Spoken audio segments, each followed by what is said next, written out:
مولانا رومی نے ایک واقعہ لکھا کہ کسی صاحب کے گھر رات کو چور گھس گیا۔ صاحب خانہ کی آنکھ کھلی، رات کی تاریکی میں اٹھ کر ادھر ادھر دیکھا، کچھ نظر نہ آیا، پھر بستر پر جا کر لیٹ گیا۔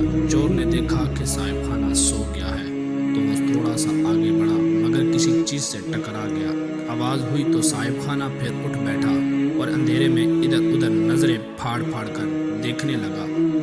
اب صاحب خانہ کو یقین ہو چلا تھا کہ گھر میں کوئی چور گھس آیا ہے۔ صاحب خانہ نے سوچا کیوں نہ چراغ روشن کر کے گھر کو دیکھا جائے تاکہ تسلی ہو۔ اب صاحب خانہ نے قریب رکھے چراغ کو جلانے کے لیے پتھروں کو رگڑا۔ پہلے زمانے میں دو پتھروں کو تھوڑی سی روئی پر رگڑتے، پتھر رگڑنے سے چنگاری روئی پر گرتی۔ اس طرح بار بار پتھروں کو رگڑا جاتا۔ جب 8-10 چنگاریاں روئی پر گرتی تو روئی دکھنے لگتی۔ اب پھر اس روئی کو پھونکے مارتے تو روئی آگ پکڑ لیتی۔ اس طرح آگ جلائی جاتی تھی۔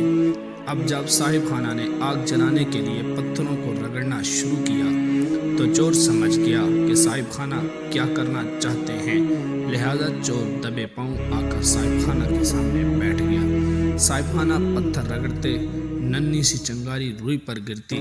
سامنے بیٹھا چور اس چنگاری کو اگلی چنگاری گرنے سے پہلے بجھا دیتا۔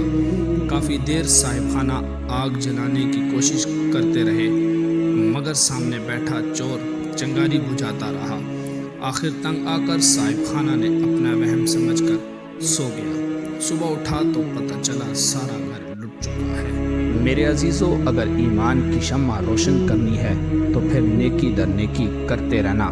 ہر نیکی ایک روشن چنگاری ہے، بس نیکیوں کو بچا بچا کر کرنا کہ ظالم شیطان سامنے بیٹھا آپ کی نیکی کو بجھانے کو تیار بیٹھا ہوا ہے۔ آپ کو یہ پوسٹ اچھی لگے تو میرے چینل کو سبسکرائب کریں اور لائک کریں اور بیل آئکن کو کلک کریں۔